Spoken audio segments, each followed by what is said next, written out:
অনেকে মন্তব্য করতেছে কোনো বিচারই হবে না, আইনের ফাঁক দিয়ে বের হয়ে যাবে। নাইলে উনি কেন এই ছাত্র জনতার বিরুদ্ধে লাগবে? একটুও কি বিবেক নাই আপনার? একজন প্রধানমন্ত্রী বলতেছে বাসার থেকে খুঁজা খুঁজা ধৈর্য আইনা আগুন দিয়া পোড়ায় দাও, হাত পা ভাঙ্গা দাও, এটা নাকি আওয়ামী লীগের দায়িত্ব। প্রত্যেক এলাকায় কত বিএনপি আছে খুঁজে বের করতে হবে, বা জামাতে খুঁজে বের করতে হবে, ওগুলিকে ধরিয়ে দিতে হবে। এটাই আওয়ামী লীগের দায়িত্ব, যেন একটাও পার না পায়। ওইটা ধরে শাসতে ওই আগুনেই দাঁড়িয়ে ফেলতে হবে আর হাত পড়াই দিতে হবে, তাহলেই তারা সিধা হবে। তা নাহলে এরা সিধা হবে না। যেমন কুকুর তেমন মুগুর দিতে হয়। আসসালামু আলাইকুম। ছাদে চলে আসলাম, শাওনকে নিয়ে কথা বলবো, সোহানা সাবা উনাকে নিয়ে কথা বলবো। ওনারা দুইজন এখন সবাই দৃষ্টিতে, গোয়েন্দার দৃষ্টিতে, গোয়েন্দা জালে ওনারা আটকা পড়ছে। এর মধ্যে সোহানা সাবা কোথায় আছে আমি জানি না, কিন্তু শাবান অ্যারেস্ট হয়েছে। এই অ্যারেস্ট করে তাকে রাখতে পারবে? অনেকের সন্দেহ আছে, রাখতে পারবে না। কেন রাখতে পারবে না ওটা আপনারা জানেন, কারণ উপদেষ্টাতে তার মেয়ের জামাই আছে। অনেকের ধারণা তার মেয়ের জামাই আইনের ফাঁক দিয়ে তাকে বের করে দিবে, জামিনে চলে আসবে। আচ্ছা, যাই হোক, আইন আদালতের ব্যাপার। কিন্তু ওনাকে কেন অ্যারেস্ট করা হয়েছে? অনেকে মনে করতেছে ওই যে ডাস্টবিনের মধ্যে শেখ হাসিনার ছবি, ওইটা নিয়ে প্রতিবাদ করছে, এই জন্য। অনেকে মনে করতেছে তার গ্রামের বাড়িতে আগুন জ্বালাইছে, সে স্ট্যাটাস দিছে, বাচ্চারা ভয় পাইছো, হায় হায়, তুফানের ডায়লগ মাইরা দিছে, এই জন্য অ্যারেস্ট করছে। না, এইসব ব্যাপারে না। ওনার হাত অনেক লম্বা, দিল্লি পর্যন্ত। এই যে 500-র উপরে হেভি ওয়েট ভাইগা গেল, যারা ক্যান্টনমেন্টে আশ্রয় নিয়েছিল, তারপরে তারা নাই। কোথায়? তারা তো ভাইগা গেছে, হেভি ওয়েট গুলা সব ভাইগা গেছে। শত শত কোটি টাকা তাদের কাছে। এই টাকা এখানেও ঢালছে, ওইখানেও ঢালতেছে। ওইখানে ঢাইলা পার্ক হোটেলে মিটিং করে, গোপন মিটিং। ওই মিটিং এ অনেকেই থাকে সশরীরে, কিন্তু যারা সশরীরে থাকতে পারে না তারা এই মোবাইলের মাধ্যমে থাকে, অনলাইনে থাকে, ভার্চুয়াল মিডিয়াতে তারা যোগ দেয়। এর মধ্যে তালিকা যে বাইরে হয়েছে, একটা তালিকা, এটা গোয়েন্দা রিপোর্টের তালিকা। আমার মনে হয় ওইখানে 15 নম্বরে আছে সোহানা সাবা। হ্যাঁ, সোহানা সাবা। 16 নম্বরে শাওন আফরোজ। কেউ জিগাইতো না, কেউ 2 পয়সা দিয়ে দাম দিত না। পিছনে একটা বিরাট ট্যাগ, বিরাট সম্মানীয় মানুষের একটা নাম, হুমায়ুন আহমেদ। স্যারের জন্য আপনাকে সবাই সম্মান দিছে, আলোচনায় রাখছে, নাইলে আলোচনায় থাকতেন না। কিন্তু স্যারের ইজ্জতটা রাখেন নাই। স্যারের কথাটা কেন বললাম? স্যারের সাইনবোর্ডের কারণে উনি আলোচনা, আর এখন আরো বেশি আলোচনা আইনমন্ত্রী মানে আইন উপদেষ্টা আসিফ নজরুল স্যারের জন্য উনি আলোচনায়। ওই যে বললাম, অনেকে মন্তব্য করতেছে কোনো বিচারই হবে না, আইনের ফাঁক দিয়ে বের হয়ে যাবে। নাইলে উনি কেন এই ছাত্র জনতার বিরুদ্ধে লাগবে? একটুও কি বিবেক নাই আপনার? একটুও কি বিবেক নাই? এই যে গত 6 মাস যাবৎ পত্র পত্রিকায়, অনলাইনে, বিভিন্ন চ্যানেলে দেখাইতেছে কিভাবে মানুষ মারছে, কিভাবে আয়না ঘরে গুম করে রাখছে, কিভাবে টাকা পয়সা দেশের সবকিছু নিয়ে চলে গেছে, এবং তার পরিবারের সবাই ভাইগা গেছে, তার ক্যাবিনেটের সবাই ভাইগা গেছে, তারা পলাতক, আসামি। তারপরও তাদের পক্ষে আপনাদের কাজ করতে হবে, তাদের পক্ষে হইয়া দেশের বিরুদ্ধে লাগতে হবে। আপনাদের কোনো বিবেক বুদ্ধি আছে নাকি? অন্ধ হয়ে গেছেন, কালা হয়ে গেছেন? কোথায় যায় ফাঁসছেন? আপনারা জানেন কোথায় যায় ফাঁসছেন? মনে করছেন গত 6 মাসে এই সরকার কিচ্ছু বলে না, চুপচাপ নরম সরকার। অনেক বুদ্ধিজীবী আইসা বলে কি করে সরকার, কি করে, কিছুই তো করে না। কারণ ওনারা 15-16 বছর কি দেখে আসছে যে এমন প্রধানমন্ত্রীকে, যে প্রধানমন্ত্রী নিজেই বলতেছে এই আওয়ামী লীগের সবাই দায়িত্ব, বিএনপির কে কোথায় আছে, জামাতের কে কোথায় আছে, ঘর থেকে ধৈরা নিয়ে আসো, আইনা আগুন দিয়া হাত পা পোড়ায়া দাও, তোমাদের আওয়ামী লীগের এটাই দায়িত্ব। ওনার নিজের মুখে বলছে। আমি ভিডিওটা এন্ডে দিয়ে দিব, আপনারা নিজেরা শুনে নিয়েন। একজন প্রধানমন্ত্রী বলতেছে বাসার থেকে খুঁজা খুঁজা ধইরা আইনা আগুন দিয়া পোড়ায় দাও, হাত পা ভাঙ্গা দাও, এটা নাকি আওয়ামী লীগের দায়িত্ব। তার মানে কি আওয়ামী লীগ একটা সন্ত্রাসী দল, একটা জঙ্গি দল, ভয়াবহ জঙ্গি দল। তো যে দলের নেত্রী ওপেন বলতেছে ঘর থেকে দইরা দইরা আইনা পিটাও। ও আরেকটা ভয়াবহ কথা বলছে, সেটা কি জানেন? কুত্তার সাথে তুলনা করছে। হ্যাঁ, কুত্তার সাথে।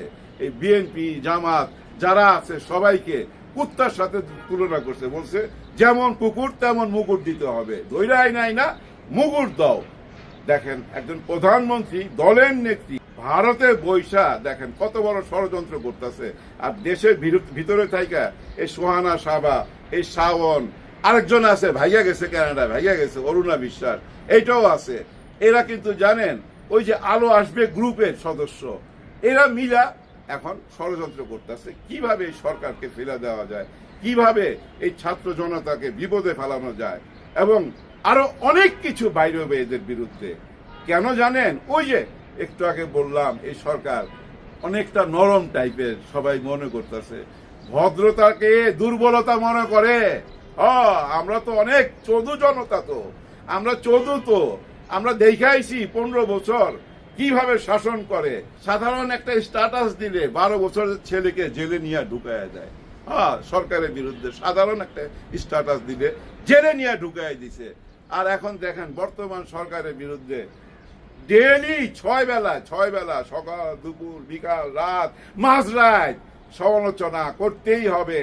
একজন সাংবাদিক, উনি ইদানিং বহুত বড় ইউটিউবার, উনি বলছিলেন না 2 জন লোকও আসবে না এই ছাত্র জনতা ডাকলে, 2টা ছেলেও নাকি আসবে না। রাজুতে ডাইকা দেখুক না, আমরা প্রমাণ দেখতে চাই 2 জন আসে কিনা। দেখেন নাই 5 তারিখে 32 নম্বরে 2 জন আসছে না, 2 লাখ আসছে, দেখেন নাই?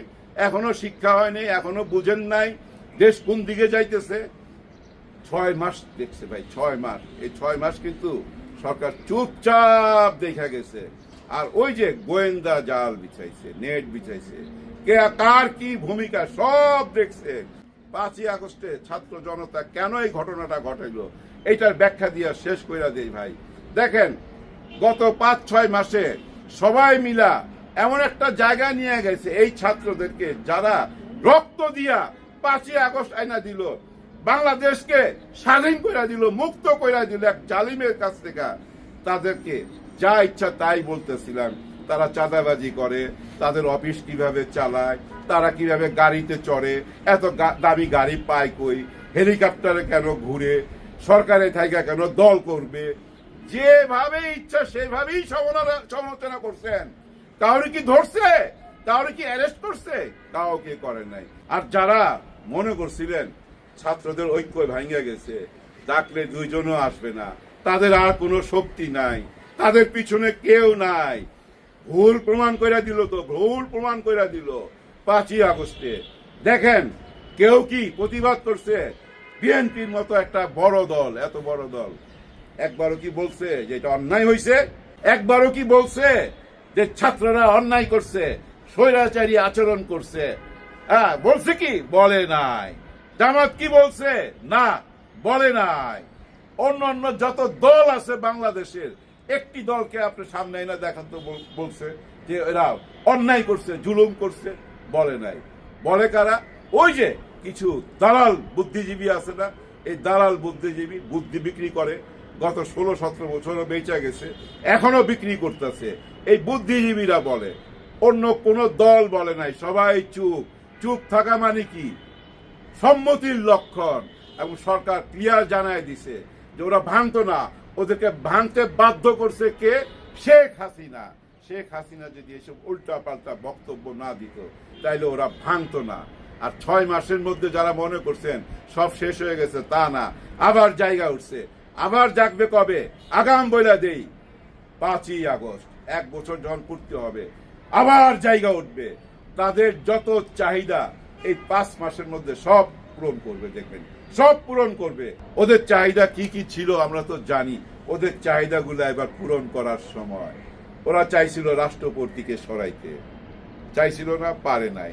ওরা চাইছিল 72-এর সংবিধানকে ছুঁড়া ফেলে দিতে, করতে পারে নাই। ওরা চাইছিল 36 দিনের জুলাই আগস্টের ঘোষণাপত্র দিতে পারে নাই।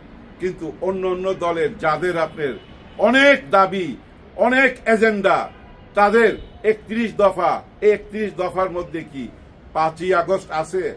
কেন রাখেন নাই? 5ই আগস্টের এই জওয়ানদের কি হবে? তাদের কথা কেন উল্লেখ নাই? তাদের জন্য কি করবেন ক্ষমতায় আসলে? সেটা তো উল্লেখ করতে হবে। যারাই ক্ষমতা আসবেন তাদেরকে আমাদের সন্তানদের দায়িত্ব নিতে হবে। আমাদের সন্তানদেরকে বিপদে ফালাইয়া দিয়া আমরা নির্বাচন কইরা সিংহাসনে বসুম, এরকম চিন্তা সবাই মাথা থেকে বাইর কইরা দেন। আর ছাত্ররা তাদের নিজেদের জায়গা নিজেরাই কইরা নিবে। একটুখানি সময় দেন। তারা বুঝা ফেলাইছে কোনো মুরব্বী তাদের হেল্প করবে না, তাদের নিজের জায়গা নিজেই দখল করতে হবে। আর সেটাই শুরু করলো এই 32 নম্বর থেকে। খামাখা 32 নম্বর আসে নাই, আনতে বাধ্য করছে। এর জন্য সমস্ত দায়িত্ব শেখ হাসিনার। উনি ওনার বাবাকে বেজ্জতি করছে। গত 6 মাস তো দিকে কেউ যায় নাই। এটাকে আবার ঠিকঠাক করার কথাও চলতেছিল, কিন্তু উনি আবার রক্তে আগুন জ্বালায় দিছে। 5ই আগস্টের বিপ্লবকে শেখ হাসিনা আবার জাগায় তুললো। এটাই নিয়তির খেলা, এটাই বিধান। হ্যাঁ, শয়তান কেমনে ধরা খায় এটা সবাই জানা গেছে। এখন শয়তান ধরার মন্ত্র পাইয়া গেছি আমরা। ওইখান থেকে গলা খুলবেন, এখানে আঘাত করব, মারবো এখানে, পড়বে দিল্লিতে, মারবো ঢাকায়, পড়বে দিল্লি। হ্যাঁ, সবাই জন্য দোয়া করবেন। আল্লাহ হাফেজ। আমি যখন ভিডিওটা বানাচ্ছিলাম তখন সূর্যের আলো ছিল, আলো চলে গেল, অন্ধকার নেমে আসলো, ওরা দুজন মুক্তি পেয়ে গেল। দেখেন আপনারা যা ভালো মনে করেন।